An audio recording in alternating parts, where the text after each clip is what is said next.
Loan ले लो, loan ले लो, loan ले लो, पैसा ले लो, पैसा ले लो। आज क्यों देने को तैयार बैठे? वो चाहते हैं कि आप थोड़ा सा लोन लोगे, धीरे धीरे वो चुका नहीं पाओगे तो एक दिन तुम्हारी जमीन भी चली जाएगी, मकान भी चले जाएगा, और मालूम पड़ा एक दिन जो रखा हुआ धन है वो पूरा बर्बाद हो जाएगा।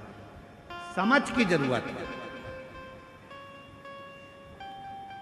लोन देने वाली कंपनियां बढ़ गई, लोन लेने वाले बढ़ गए, पर अब समझ की जरूरत है कि हमको ना कर्ज लेना है, ना हमको क्लेश में रहना है, और ना हमको कलंक में रहना है। हमें तो शंकर भगवान की अविरल भक्ति में रहना है, शिव की।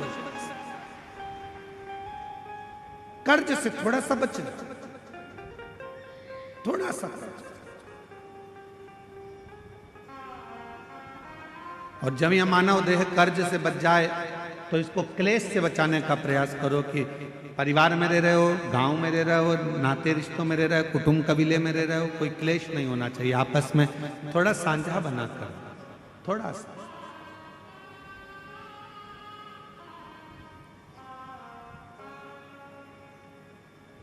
आप सबको मालूम है महीने में 2 एकादशी आती है तो 2 प्रदोष आती है। कभी किसी से पूछो कि भगवान शंकर का यह अविरल त्योहार प्रदोष का व्रत क्यों आता है? क्यों भगवान शंकर की आराधना प्रदोष के दिन करी जाती है? क्यों कभी सोमवार भौम प्रदोष आ जाती है, कभी गुरुवार का प्रदोष आ जाता है, कभी शुक्रवार का प्रदोष आ जाता है, कभी कोई प्रदोष आ जाता है? ये प्रदोष का व्रत क्यों आता है? उसका एक कारण है, भगवान शंकर प्रदोष का व्रत धारण कर कर फिर अगला जो दिन होता है उस दिन मेरे शंकर भगवान अपने सारे गणों के साथ नंदी, भृंगी, श्रृंगी, नर, गंधर्व, अप्सरा, किन्नर, देवता, पशु, पक्षी जितने भी होते हैं मेरे शिव, सबके साथ बैठकर अपना महाप्रसाद ग्रहण करते हैं।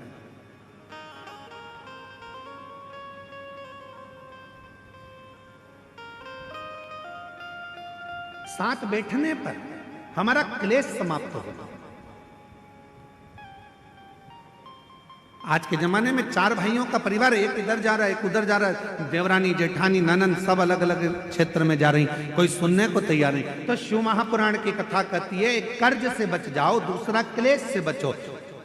हफ्ते में, महीने में एक दिन ऐसा बनाओ जिस दिन मेरे घर के पूरा परिवार एक जगह पर एकत्रित हो, भोजन करें, साथ बैठें, साथ बैठकर अपने परिवार की चर्चा। हम ये भी नहीं कहेंगे कि तुम किसी परमात्मा की आराधना करो कि साधना की आराधना, आप तो साथ बैठो, अपना मनन चिंतन करो कि हमें अपने घर को कैसे संवारना है, हमें अपने परिवार को कैसे संवारना है,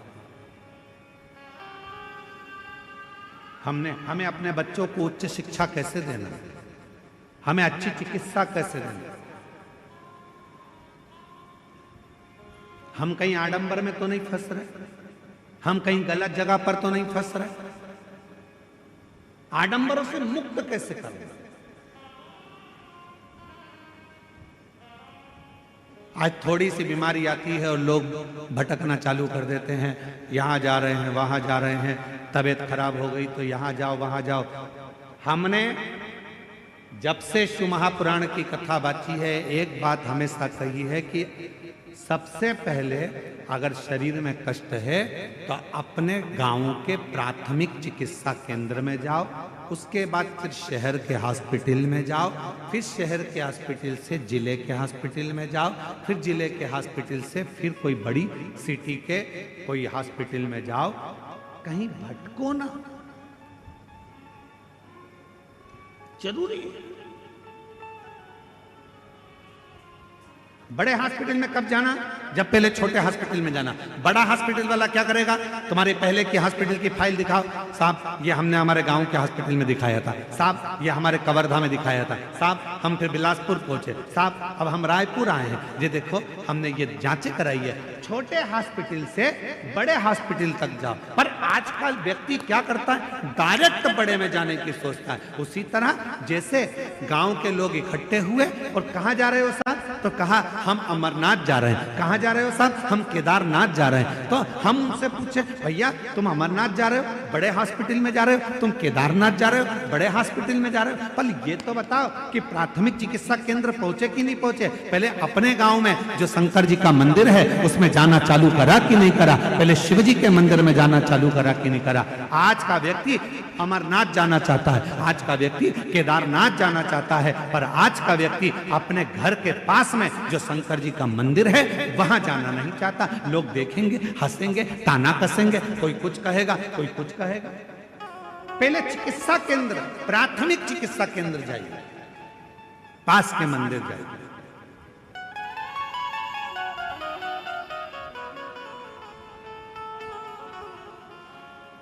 और जब आप प्राथमिक चिकित्सा केंद्र में जाएंगे तो बड़े हॉस्पिटल तक पहुंचने की जरूरत नहीं पड़ेगी, ये निश्चित।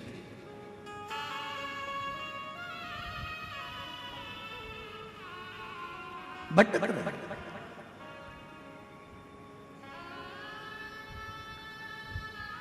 कर्ज से बचो, क्लेश से बचो।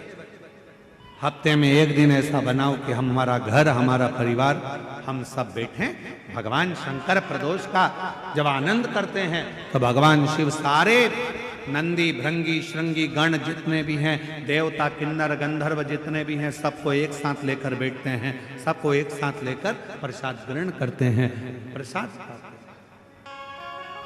एकजुटता, क्लेश से। और तीसरे नंबर पर कहा कलंक से बचे।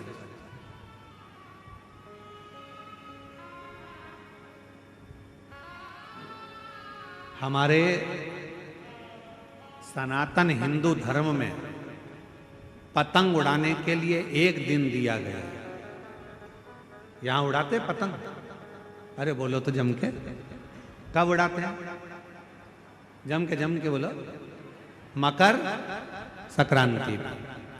हमारे सनातन धर्म में, हिंदू धर्म में पतंग उड़ाने के लिए एक दिन दिया है, मकर संक्रांति का दिन। उड़ा लो जितनी उड़ाना है, खूब काटो जितनी काटना है। पर हमारे सनातन धर्म में यह कहा गया साल में एक दिन मकर संक्रांति के दिन खूब उड़ाओ, खूब काटो, पर बाकी के दिन ना उड़ाना ना काटना। शिव महापुराण की कथा कहती है किसी का कोई काम हो रहा है, किसी के बेटे की शादी हो रही है, किसी की बेटी का संबंध हो रहा है, लोग हर कुछ बोलकर उड़ा देते हैं और उसके संबंधों को काट देते हैं। शिव महापुराण की कथा कहती है कोई उन्नति की सीढ़ी पर चढ़ रहा है तो उसको चढ़ने दो, बढ़ने दो, उसको काटने का प्रयास मत करो, क्योंकि हम सब सनातनी हैं। सनातनी काटता नहीं है, सनातनी जोड़ता है।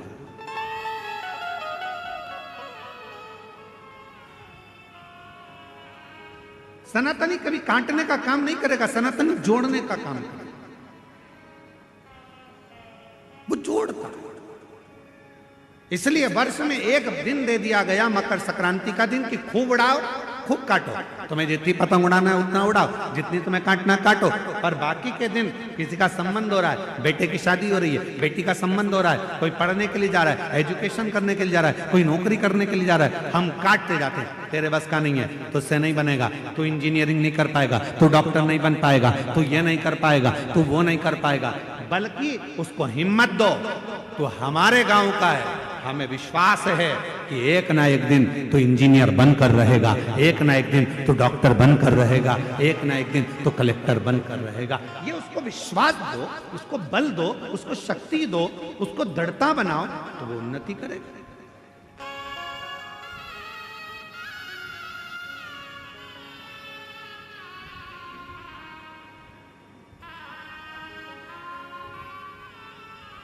अब हम क्या कर रहे हैं, अपने तो अपनों को जोड़ ही नहीं पा रहे, उसको काटने में लगे।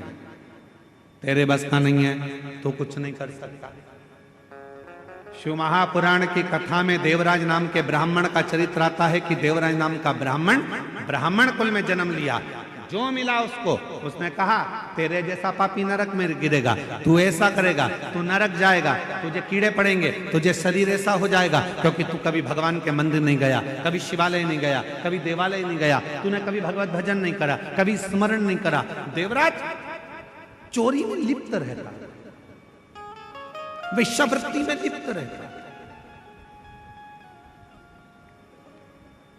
उस देवराज नाम के ब्राह्मण ने कभी कोई अच्छा कर्म नहीं करा, बेकार कर्म में वो लिप्त रहा, बेकार।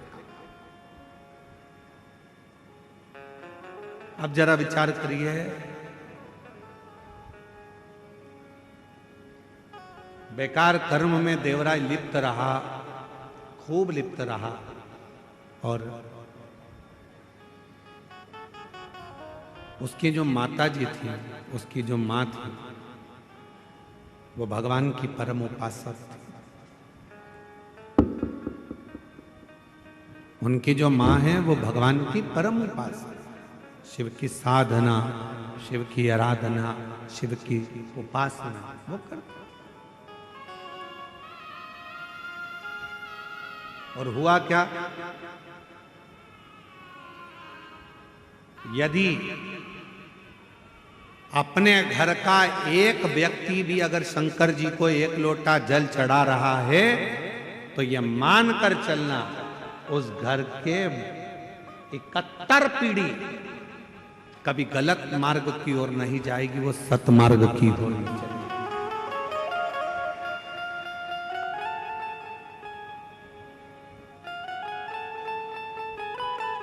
सतमार्ग की ओर जाएगी। एक लोटा जल कोई साधारण, एक पत्र है, अच्छा है, देखिए एक पत्र आया है,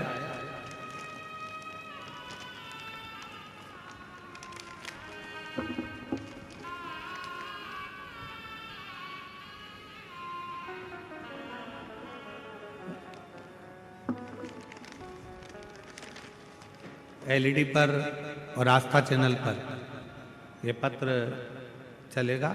आप लोग एलईडी पर भी पढ़ सकते हैं और आस्था चैनल पर भी इस पत्र को पढ़ सकते हैं।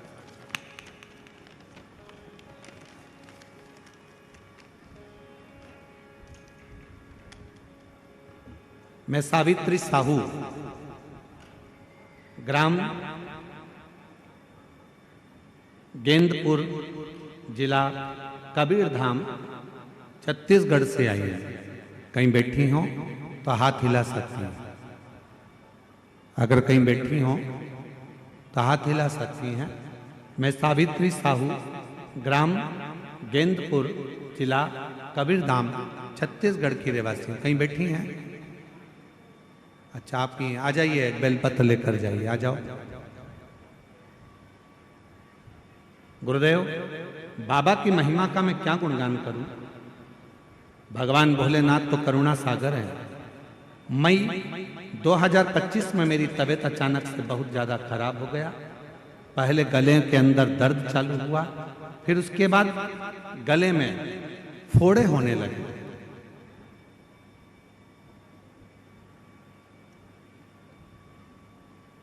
दिन पे दिन मेरा तबीयत बिगड़ता गया। तब मैं अस्पताल गई। इलाज के दौरान डॉक्टर ने बताया कि आपके गले में कैंसर हो गया है। मैं बहुत डर गई। फिर भी मैं बाबा भोलेनाथ के मंदिर में एक बहन जी के कहने पर चली गई। 3 महीने से ना तो कुछ खा पा रही थी, ना पानी पी रही थी। दिन पे दिन मेरी तबीयत बिगड़ती गई। फिर मैं अस्पताल गई, डॉक्टर से मिली, फिर कोई सुधार नहीं हुआ। जब सुधार नहीं हुआ, उसके बाद मैंने विश्वास करा बाबा भोले बाबा पर, और बाबा के मंदिर जाती, प्रतिदिन मंदिर जाती और जल चढ़ाती रहती। उसके बाद मैं तीसरे बार फिर अस्पताल गई, डॉक्टर को मिली, फिर चेकअप करवाया।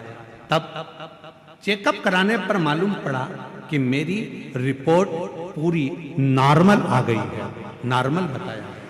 डॉक्टर तो हैरान रह गए, क्योंकि डॉक्टरों ने ऑपरेशन के लिए मना कर दिया था। उसके बाद 3 महीने बाद फिर से गले में दर्द चालू हो गया। फिर मैं डर गई, लेकिन मैं अस्पताल के लिए फिर पहुंच गई और हॉस्पिटल में जाकर मैंने फिर जांच कराई। जांच कराने पर पता चला कि मेरा जो कैंसर की बीमारी थी वो भी पूर्ण तरह से समाप्त हो गई। मैं बाबा को धन्यवाद देने के लिए आई हूँ, शिव को नमन करने के लिए आई हूँ। मेरा नाम सावित्री साहू, ग्राम गेंदपुर, जिला कबीरधाम, छत्तीसगढ़ से आई। एक लाइन अच्छी लिखी है, आप और हम गुनगुनाते हैं। हम तो बाबा के भरोसे चलते हैं, हम तो बाबा के भरोसे चलते हैं। ये दुनिया वाले जलते, ये दुनिया वाले जलते, हम तो बाबा के भरोसे चलते हैं, हम तो बाबा के भरोसे चलते हैं।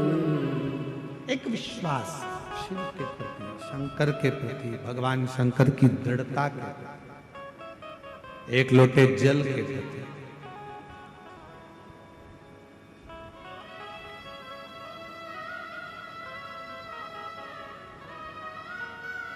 करो विश्वास, शंकर भगवान पर चढ़ा हुआ जल पियो, पर उससे पहले अपने नजदीक के हॉस्पिटल में जाकर जांच भी कराते रहो, इलाज भी कराते रहो।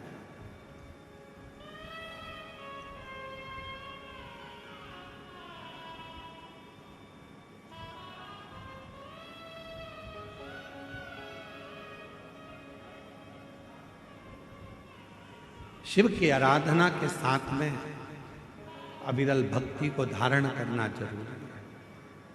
क्या करते हैं शिव? भगवान शंकर करते क्या? आपके गांव में अगर शंकर जी का कोई मंदिर है, शंकर जी का ओटला है, शिव जी को एक लोटा जल चढ़ा रहे हो, शिव करेंगे क्या?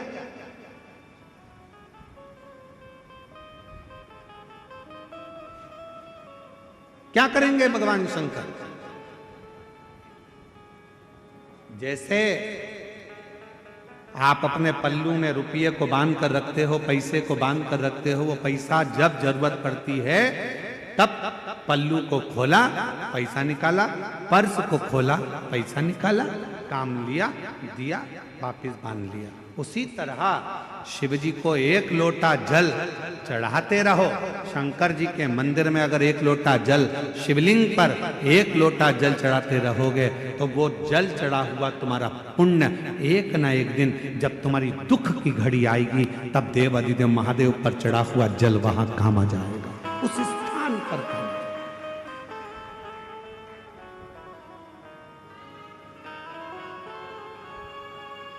जाते हो आप लोग जल चढ़ाने के लिए?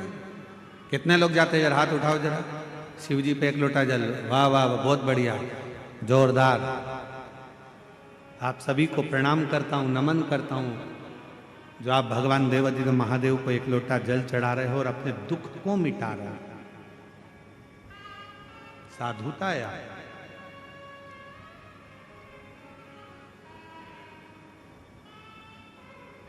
भटकन से दूर। देवराज नाम के ब्राह्मण को अपशब्द पर अपशब्द कहे गए। ये तो वेश्यावृत्ति में लगा रहता है, जुआ में लगा रहता है, गलत काम में लगा रहता है, गलत संगत में लगा रहता है, गलत कार्य में लगा रहता है। बार बार देवराज नाम के ब्राह्मण को बार बार कहा गया कि ये गलत गलत कार्य में लगा रहता है, पर देवराज नाम का ब्राह्मण माना गलत संगत में लगा हुआ है, गलत कार्य में लगा हुआ है, वेश्यावृत्ति में लगा हुआ है, जुए में लगा हुआ है, मदिरापान में लगा हुआ है, मांसाहार में लगा हुआ है। पर उसकी जो माता जी थी, देवराज नाम के ब्राह्मण की जो माँ थी, वो शंकर के मंदिर में एक लोटा जल चढ़ाती, शिव के मंदिर में झाड़ू लगाती, बुआरी लगाती, सफाई करती, मंदिर को साजो संभालती, मंदिर का श्रृंगार करती और वो जल आज काम आया।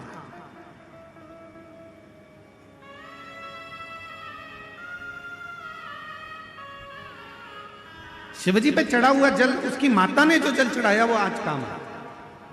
और कब काम आया? जब देवराज नाम का ब्राह्मण शरीर में ताप पड़ने लगा, बुखार आने लगा, शरीर को ठंड लगने लगी, शरीर में बुखार पड़ गया, तब वो देवराज नाम का ब्राह्मण चोरी का धन लेकर आ रहा था। और वो चोरी के धन को लेकर शंकर के टूटे हुआ एक शिवालय था, मंदिर था, भगवान शंकर के उस मंदिर में वो प्रवेश कर गया। मंदिर में प्रवेश कर, शरीर में ताप पड़ रहा है, बुखार आ रहा है, ठंड लग रही है उसको, क्या करे? मंदिर में एक दीवार के किनारे पर जाकर छुप कर बैठ गया, क्योंकि शरीर में ताप पड़ रहा था, बुखार।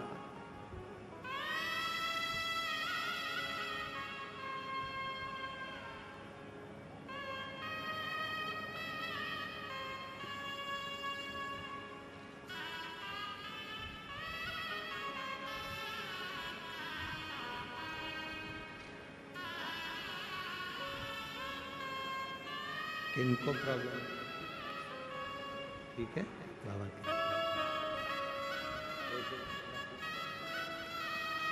एक बार जोरदार ताली बजाओ। रिपोर्ट नॉर्मल आई और बाबा की कृपा से गले में बहुत प्रॉब्लम हो गया था, और शिव जी की कृपा से अब पूर्ण तरह से स्वस्थ हैं। एक बार जोरदार ताली बजाकर साथ।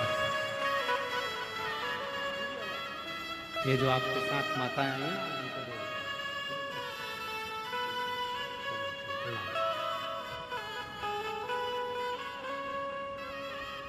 और तेरी कृपा का आता है, आप लोगों को आता है?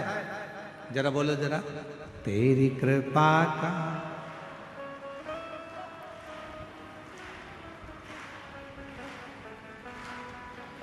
बहुत जोरदार। घर पे जाके नजर उतरवा लेना, नजर ना लग जाए तो। तेरी कृपा का क्या है भरोसा, कब किस पर हो गया, जरा सी हम पर कर दो, जरा सी हम पर कर दो। जिस पर भी हो गई तेरी कृपा करुणा, वो भव पार हुआ, भव पार हुआ। जिस पर भी हो गई तेरी कृपा करुणा, वो भव पार हुआ, भव पार हुआ। पापी हो चाहे जितना, उसका भी बाबा उद्धार हुआ, उद्धार हुआ। गिद्ध अजामिल गणिका जैसे, गिद्ध अजामिल गणिका जैसे, तेरे मन को माय जरा सी हम पर कर दो, जरा सी हम पर कर दो। तेरी कृपा का क्या है भरोसा, कब किस पर हो जाए, जरा सी हम पर कर दो, जरा सी हम पर। ये उसकी कृपा, उसकी उदारता, उसकी करुणा। और अभी कथा प्रारंभ करी जब आपको कहा कि कवर्धा वालों के, कवर्धा के आसपास के जितने ग्रामीण हैं, जितने गांव बसे हुए हैं, उनका पुण्य। गणेश प्रसाद तिवारी जी, आपकी 71 पीढ़ी का पुण्य एकाग्रित हुआ है। तब मार्गशीर्ष मास के आद्रा नक्षत्र के समय पर यीशु महापुराण की कथा भी। यह कोई साधारण समय नहीं है भैया। और जरूरी नहीं है कि आप हमारी बात पर विश्वास करें। आप तो गीता प्रेस गोरखपुर की शिव महापुराण को लेकर आओ और एक बार उसको पढ़ो। और अगर हो सकेगा तो हम आज अपने YouTube चैनल पर या फेसबुक, इंस्टाग्राम पर भी, व्हाट्सएप पे भी डालेंगे कि मार्गशीर्ष मास का आद्रा नक्षत्र का कितना महत्व है।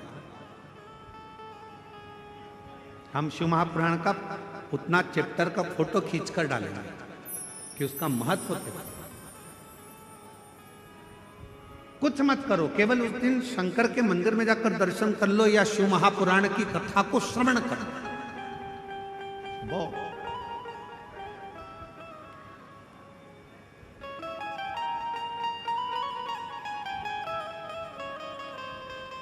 देवराज नाम का ब्राह्मण गलत संगत में पड़ने वाला, गलत विचारों को रखने वाला, गलत सोच करने वाला, गलत विचार रखने वाला, गलत कार्य करने वाला, चोरी कर कर वेश्या को धन देने वाला, वो देवराज नाम का ब्राह्मण शंकर के मंदिर में पहुंच गया। किस कारण से? कोई पूर्व का उसका पुण्य था, कोई पूर्व का उसका सत्कर्म था। किस कारण से वो शंकर के मंदिर में पहुंचा? शिव महापुराण की कथा कहती है, शंकर भगवान की कथा में, शिव महापुराण में और शंकर के मंदिर तक वही पहुंचता है जिसके संबंध भगवान शंकर से पुराने होते हैं, वो शिव के नजदीक तक पहुंचे, जिसके संबंध पुराने।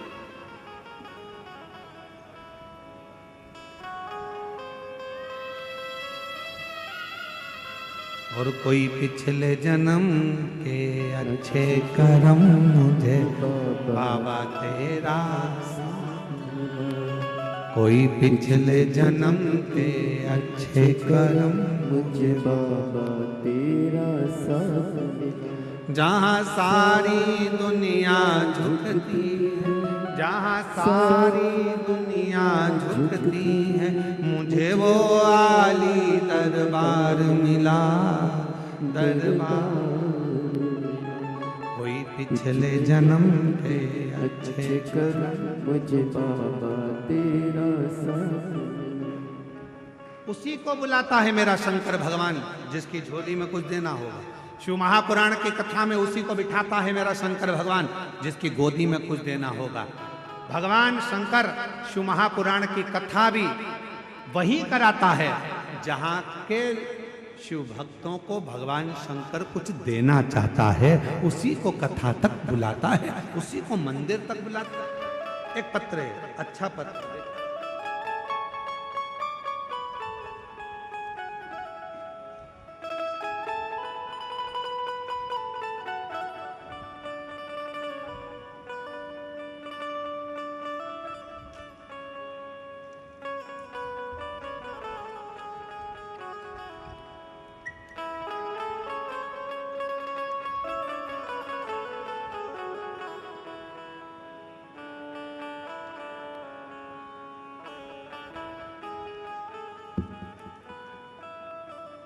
मैं अश्वनी ठाकुर, पति अशोक सिंह ठाकुर, ठाकुर पारा, Maharana Pratap park, ward number 22, Kawardha, जिला कबीरधाम की निवासी हूँ।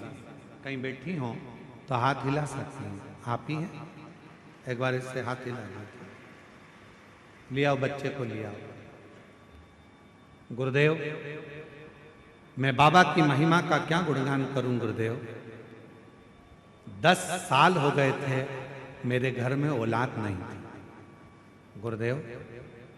10 साल हो गए पर मुझे संतान का सुख नहीं था। एलईडी पर पत्र चल रहा है? आप लोग पढ़ रहे हैं पत्र? अरे बोलो तो, दिख रहा है पत्र? दिख रहा है सबको? 10 साल हो गए पर मुझे संतान का सुख नहीं था। शादी के बाद 10 सालों तक संतान ना होना किसी भी महिला के लिए असहनीय होता है गुरुदेव। इन 10 सालों में मैंने कोई भी ऐसा डॉक्टर नहीं है जिसे ना देखा। डॉक्टरों ने जांचें बोली, टेस्ट बोला, हमने सब करवाया, सब रिपोर्ट नॉर्मल था, सब सही है करके डॉक्टर बोलता, फिर भी गर्भ क्यों नहीं ठहरता, समझ नहीं आता। कोई भी कहीं किसी भी जगह पर जाने को बताता, हम वहीं चले जाते, पर फिर भी संतान का सुख नहीं मिला। एक दिन मेरे एक भौजी मेरे घर आई और बताया कि आस्था चैनल पर सियोर वाला महाराज जी शिव पुराण की कथा करते हैं, तुम उस कथा को टीवी पर चालू कर आसन लगाकर बैठकर सुनना, देखना, भोले बाबा तुम्हारी गोदी जरूर भरेंगे। तब से मैंने मंदिर जाना प्रारंभ करा, शिव जी के 1 लोटा जल चढ़ाना प्रारंभ किया, आंकड़े की जड़ का प्रयोग बताया था वो करा, पशुपतिनाथ का व्रत भी किया, पर गर्भ ठहरा नहीं। फिर मन में आया कि गर्भ नहीं ठहरा, क्या करूं? तब मैंने फिर वापिस 3 बार सफेद आंकड़े की जड़ का प्रयोग, 3 बार मेरा पशुपति व्रत करा और बाबा की ऐसी कृपा हुई गुरुदेव, तब मैंने 26 जून 2024 को कथा के पंडाल में जाकर बैठकर कथा सुनी। वहां की मिट्टी को अपने पेट पर लगा लेती। सब कहते कि शिव महापुराण के कथा के पंडाल में बैठकर जो मांगा जाता है वो बाबा देता है। मैं 26 जून 2024 को बाबा की कथा सुन रही थी, घर पहुंची। घर पहुंचने के बाद पेट में थोड़ा तकलीफ हुई, डॉक्टर को दिखाया, मालूम पड़ा मेरा गर्भ ठहर गया। बाबा की कृपा से 10 फरवरी 2025 में शिव की कृपा से मेरे घर में पुत्र रत्न की प्राप्ति 10 साल के बाद हो गई। मैं बाबा को प्रणाम कर